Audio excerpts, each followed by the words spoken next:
Okay, so you want to gain visibility for your business online, and yet you want to remain private. You want to not be seen. You might be feeling shy about sharing yourself out there. There's a lot of reservations around it. I understand.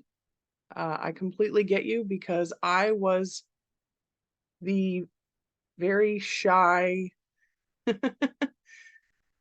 overly self-conscious kid growing up. I was painfully shy and reserved. And I was always very good at not being seen on if I went to a big event, I had a knack for not being seen in any of the photos or videos that people were taking. And that's kind of the reason why I decided to get into photography, or one of the reasons. I mean, I love photography overall, but uh, one of one of the biggest parts of behind being a photographer was that I get to be on the other end of the camera. Because if I'm always behind the camera, then I'm never going to be in front of the camera. I was that person. I never wanted to be in front of the camera. I don't. I couldn't get the rationale behind these people that would photobomb other people's photos and doing that all the time and jumping into every photo, jumping in front of every camera they saw. That wasn't me. I was on the opposite end of the spectrum there. So I went from uh, being a photographer to hiding behind a desk, hiding inside of my cubicle behind my desk, not seeing any clients, not seeing any, not public facing whatsoever. And maybe I would see one or two coworkers during the day, and that was it. And I did that for 18 years. So I went from that to being the face of my own business because during the COVID shutdown, I was laid off from the 18-year-long career that I had. And I immediately jumped up and started my own company, taking what I knew from my experience there and serving other companies that were struggling in their marketing. So that was my journey, and I went through that whole painfully shy thing, being on camera. In fact, I hosted a couple of events without being the host. My first couple of events, I wasn't even like talking during my own events. I got other people to MC for me basically. So that's how difficult that journey was for me to jump on camera, to be visible, be seen, be vulnerable, you know, do it imperfectly. And I just want you to know, while it's not an easy journey, it's rewarding in the end, and it does get easier. And I realize that a lot of speakers out there say that you still feel this tension every time before you go out to talk, and you're supposed to turn that from anxiety into excitement, which is that's one of those the strategies behind getting out of your own way and becoming more visible for your business, because you are your business. You're branding yourself. And I think that that's a definite paradigm shift that we're experiencing right now in the world, is that corporate fronts are falling in popularity, and personal branding is rising in popularity, because especially now with AI, everything feels so generic and plastic and cold and impersonal. So now, as that is bombarding us, branding ourselves and being the face of our own business is becoming more and more crucial for success. So it's a difficult balance, because when it comes to social media marketing, you're trying to be guarded. You don't want everybody to be friending you because you don't want spammers and scammers and weirdos friending you. So I get it. There is that level of safety and security that you have to deal with when you're getting yourself out there. But with social media marketing, only 15 to 20% of the people that you're engaging with at any given point in time are in the position and the headspace to want to buy from you at any given point in time. That is why, for one thing, that is why a long nurture sequence is advised, because during that time, those people are going to get into that particular time and place where everything is right for them to pull the trigger on making a purchase decision. So that being said, it really is a numbers game. And I'm sorry if that sounds cold and impersonal. but the more followers you have, the more engagement you're going to get. And I mean, there's exceptions to this. There's people with a very selective niche of people. So maybe those people, it's a small group, but it's a highly engaged group. And if you can find that sweet spot, more power to you. That's excellent. But in order to,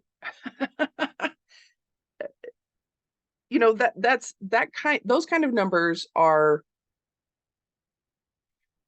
what we would all strive for. Like if you can get like 80% engagement with your followers, that's amazing. But instead of hoping and praying that you do it the right way so that you get that kind of engagement, it's kind of like a safety net to have a bigger following. And even if people are not your target audience, it would behoove you to make connections anyways, because those people might connect you with more people that are your target audience. So that's why one of the strategies that I like to do is going into groups where you share a commonality with someone, and then you go into the friends list and you go down to under members for that group. You scroll down to the section that says members with things in common, or it's phrased something like that. So you open up that section and you friend people that have a certain number of mutual connections already. So you have things in common with them, you're in the same group with them, and you have the same friends as them. So these are all lending to the credibility part of it, because they don't want to just friend a stranger. And yet if you have these common things with them, then they're more likely to accept your friend request. And that number, the reason why I don't give you a specific number is because that number changes over time. Because when you have a small friend list, and when I say small, I'm saying under 1,000. If you have under 1,000 people in your friends list, you are going to be looking for people in that section that have, you can just pick a number for yourself. You can say 10 mutual friends or 20 mutual friends. As your friends list grows more, you can be more selective. So you can say you can only make connections with people with 50 friends in common, or 100 friends in common. So that the higher your friends list goes, the more selective you can be. And because you have more connections, it kind of scales up. So that would be the first thing. Now, when you friend them and they accept your friend request, they're going to start seeing your activity, and they're going to see your activity, and you're going to see their activity. And then when you start aligning with that content, you're going to engage with that content. And you can make it a conscious effort to seek somebody out and engage with their content. Or you can just see what comes up through your feed and just react to those posts, the things that interest you, you engage with, and you might want to make a note of who that is that you're engaging with, and that will be growing that rapport with them over time.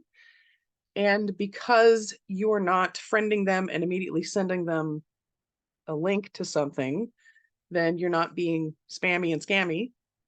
So you want to avoid that, because I think that some people feel like sending that friend request is spammy and scammy.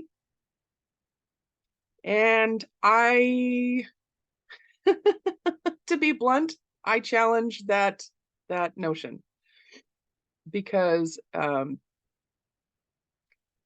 it's how social media works. If you have people who are connected with you, that's how your content gets seen. If you don't have anybody in your friend list and you're posting like mad, you're still going to experience crickets, because it's not getting out to anybody. So keep that in mind when you are doing organic marketing. You do have to have a certain amount of followers in order to make organic marketing work. The alternative to doing that and posting content is, if you have a very small following and you don't want to build your friends list, then that's where you would have to go into the groups and find the posts that are relevant to your business, and then you go in and comment on those posts, and then those people comment, and then you kind of build that relationship. So that's a different strategy that goes, it's in conjunction with this strategy because it's all social media marketing. But I think that I think that there's a lot of misconceptions around how social media marketing actually works. So you're not going to reach the masses if you don't have a large following. And I'm sorry to put it that way. I'm sorry to be mean about it. But it's just the way it works. So I've noticed that 2,000 friends seems to be a sweet spot on Facebook in particular, because when you reach 2,000 friends, or if you switch over to a pro account, 2,000 followers, that's when people will actively be seeking you out. So they're going to start sending you friend requests. They're going to start following you. They're going to start watching what you're doing. Up until the 2,000 mark, you're kind of scrambling to get any traction. That's at least the experience that I've had. So try to increase your numbers. Try to connect with people that are not only your target audience, but influencers in the space where you might have mutual audiences. And possibly they are trying to reach the same target market that you are, but they provide a different service, maybe even a complementary service to yours. So that's another thing that you want to look out for when you are making connections. So if you're making these friend requests and you're making them to people that are not complete strangers because you have a few things in common, now you're going to start seeing each other's activity on social media. You're going to engage accordingly where there's an interest. If you're sparking an interest in your post and they're engaging with you, that's exactly what you want, because that part is where the synergy and the magic happens. Whether it's you're commenting on somebody else's post or they're commenting on your post, you want that that engagement. And if it's a mutual engagement, that's even better. So these are all things to just keep in mind. I know a lot of people have issues with the, they don't want to be, they don't want to have a pro account because it'll go from them having a private account to public facing. And I know psychologically this could be a huge leap to get yourself out there and overcome your reservations, and you might have that trepidation about your privacy and the security part of it. Like, you don't want just weirdos reaching out to you and becoming your friend and blah blah blah. So I get it, but at the same time, try to stretch yourself. That's another thing that I've noticed recently, is that people, when pushed to the edge of their comfort zone, they might confuse that with,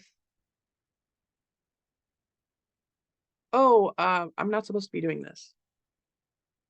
But it's a learning process. So if you accept things as, I'm learning and growing, I'm becoming better, as opposed to, I don't want to do anything different, I want to be stuck where I am because I'm in my own little safety net. You can't expand and grow your business if you're going to be hiding inside of your safety net at the same time. And honestly, if you don't want to get out of that safety net, consider a different form of marketing. Maybe social media marketing is just not your thing, and that's okay. There's lots of other ways to get your business out there,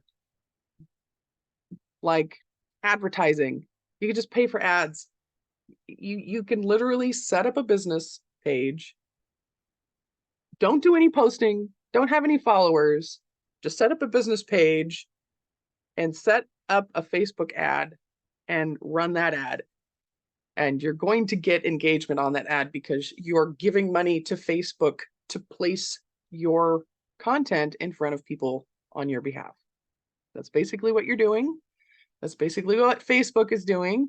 And because of Facebook advertising, that's one of the reasons why Facebook suppresses business-related content, because they want you to give them money in order for them to show your stuff and to your ideal audience. They don't want you to reach them organically. Sorry if this ruffles anybody's feathers, but this is just how it is. So consider that if you don't want to get out of your comfort zone, consider alternative forms of marketing other than organic reach, because it all goes hand in hand. So I strongly encourage you to expand your comfort zone. Do things that challenge your courage. Do things that you kind of have a little bit of reservation around. Do it anyway. Feel the fear and do it anyway. And that's the way you win the game. Go out there fearlessly and boldly and courageously and imperfectly. And don't wait until you feel like it's the perfect time, because it will never be the perfect time. If you're focusing on getting everything perfect, it's never going to be perfect. So just give up on that notion. Just throw perfection out the door. Because here's another thing. Ironically, it is the content that is not professionally fine-tuned and honed and perfected and polished. It's not that content that is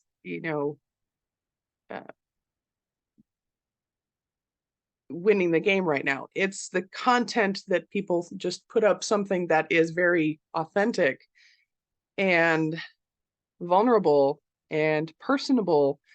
And this is the kind of content that's winning right now on the social scene.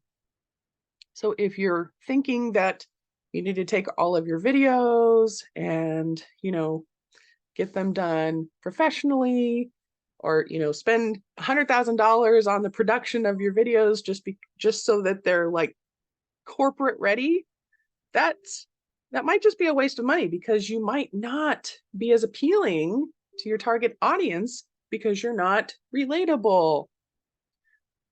People like people. In fact, people love people that are like them. So if you show that you're only human, that will give them another connecting point. They can relate with you.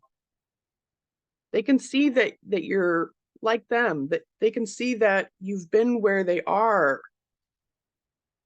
Because I've heard somebody said recently, even if a multi-millionaire expert professional in their game, they might be, the best person in their industry, but somebody who might be your target audience, that is not a perfect fit for them, because maybe they're not, maybe that expert doesn't have that relatability factor, because the people that you attract are people that can see that you've been where they've been. You know what's going on with them from an experiential level.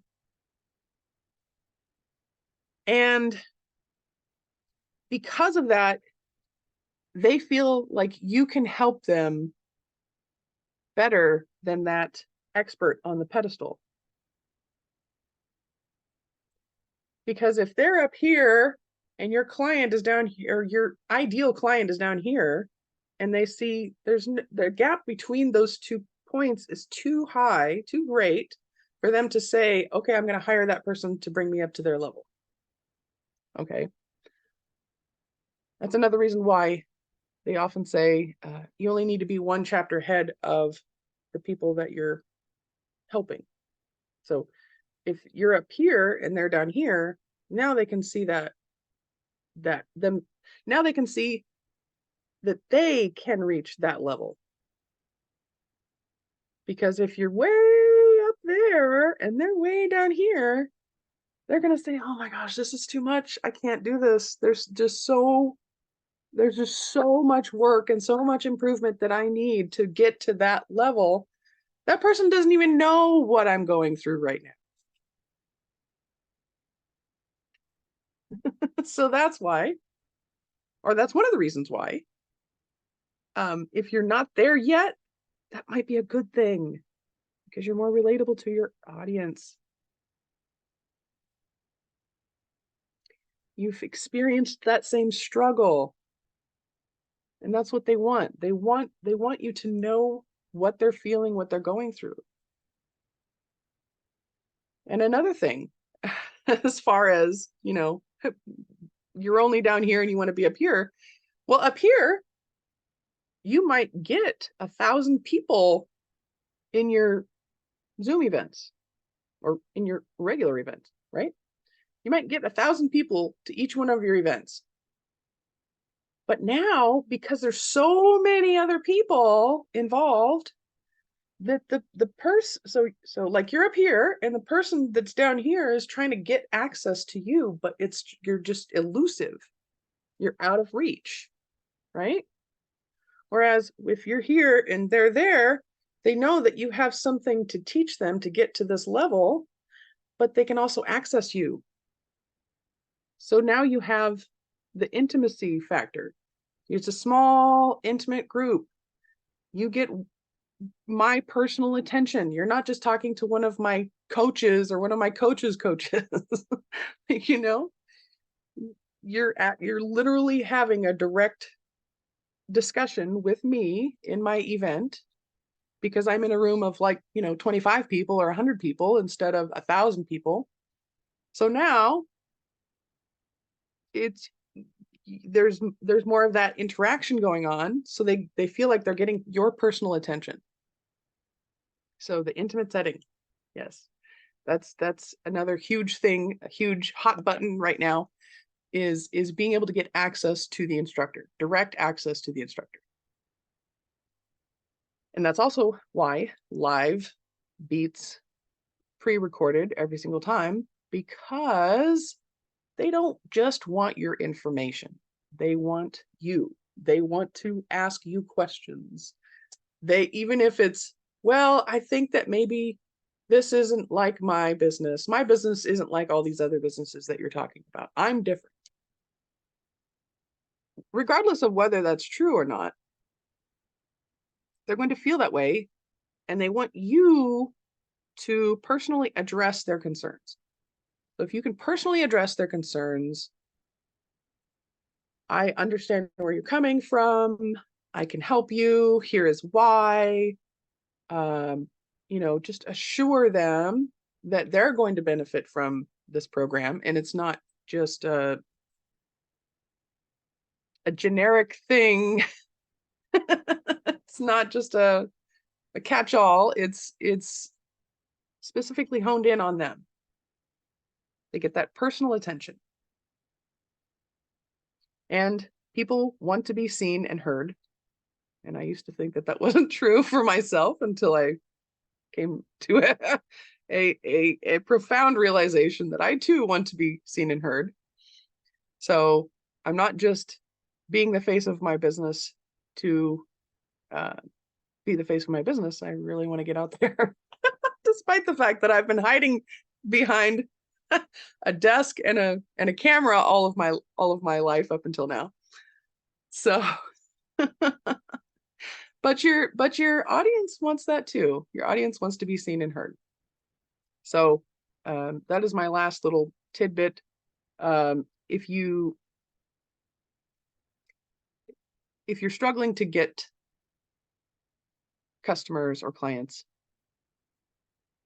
how much are you interacting with your target audience?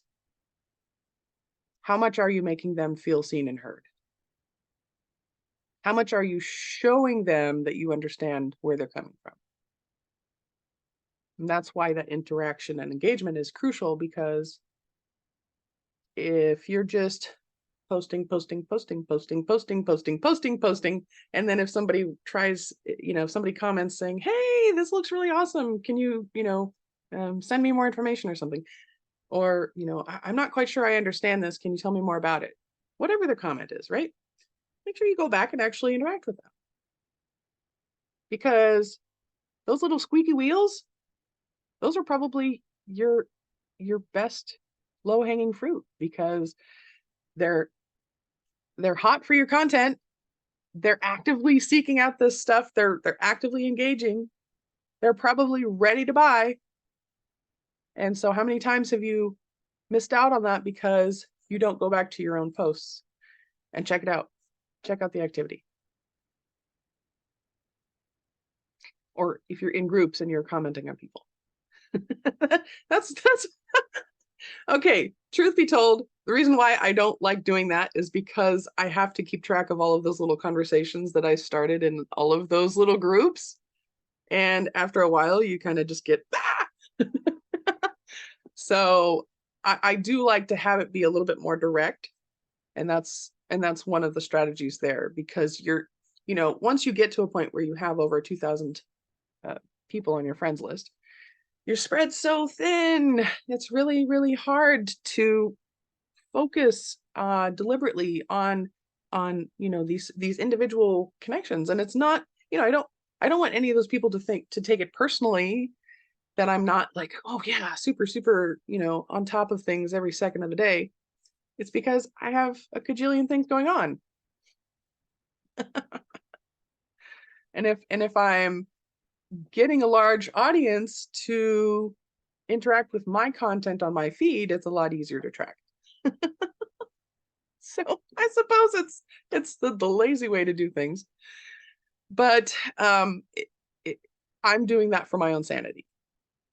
Now, there are programs out there that you can pay for. There's like a monthly subscription that will keep track of every activity on social media, and if somebody interacts with it, liking, commenting, sharing, anything like that, then you will get a notification all in one place where you can actually manage the responses and the and go in and act accordingly. But that's just another thing that they go in tandem with each other. If you're going the route of going into 100 different Facebook groups and commenting on everybody's post to try to get them to reach out to you first and try to get them to send you the friend request, then it's kind of like, if you have lots of time on your hands, by all means do it that way. But I found that way to be a little bit too scattered and all over the place for me personally to manage. And that's why I stopped doing things like that. And I know that's a lot of social media marketers out there highly advised that that's the way you engage with people. And, it's a personal choice. So if you want to do it that way, by all means, do it that way. But if you want to get stuff out there quicker to more people so that your rate of conversion, even if your rate of conversion is 20% or even less, there's still enough people in the pool to still get traction, to still get results out of it. So I'm sure I'm going to reach a lot of resistance from other social media marketers out there, because they're all about, oh yes, focus on cultivating one friendship at a time and slowly, gently, be their friend and go to their wedding and fly to Tahiti with them and then send them a friend request. Oh no, don't send them a friend request. Get them to send you a friend request. Okay? That's some people out there. Meanwhile, I have a family. I want to spend time with my family. That's probably the number one priority for me. So I'm not going to spend countless hours trying to get people to like me. I did that growing up. I was a people pleaser. I would give you the shirt off of my back. And then I realized that wasn't getting me anywhere. In fact, people seemed to lose respect for me because I didn't seem to have any self-respect. And so if you don't respect yourself, you can't expect other people to respect you any more than you respect yourself. So it's this self-fulfilling prophecy. So now I've gotten to the point where I don't even, if I'm not your cup of tea, unfriend me. That's fine. That's totally fine. In fact, I have more connections than I know what to do with on Facebook right now. So if you're watching this and this is rubbing you the wrong way, then please, by all means, unfriend me. That'll just open up a slot for somebody to come along that is more my ideal client. So, hey, it's a win-win. So I'm just being me. I'm just being authentic. And I've gotten past the people-pleasing part. So here I am opening up about things that are probably going to piss you off. But the point of all of this is get out there, be seen. Don't be afraid to be seen. Turn your profile into a public profile. And if people really, really piss you off, block them. There's other ways than just hiding in your hole to keep out the riffraff. Don't let the trolls keep you from living your life keep you from living your best life, and keep you from succeeding in your business. Because if you are not doing things in your marketing just because you're afraid of this percentage of people out there, that means that you're giving them control over your success. Do you really want that? Do you really want those people that are your most despised group of humanity that are out there just waiting to send you horrible crap? If those people are dictating how you govern yourself and your business on social media, they're winning. You can't let those people have the upper hand dictating how you are able to achieve success and reach your ideal audience on social media. So I'm sorry to rant here, but I've gone through my own personal journey of being the behind the scenes person that was not even visible in my own life. To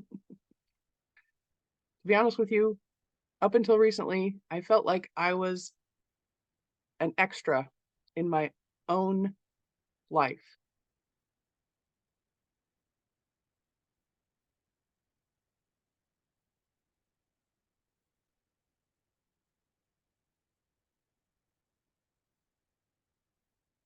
That I was a bystander in the movie of my own life. Well, guess what? You get to be the hero in your own journey. You get to be the main character. Because if you're not important to yourself, you're not going to be important to anybody else.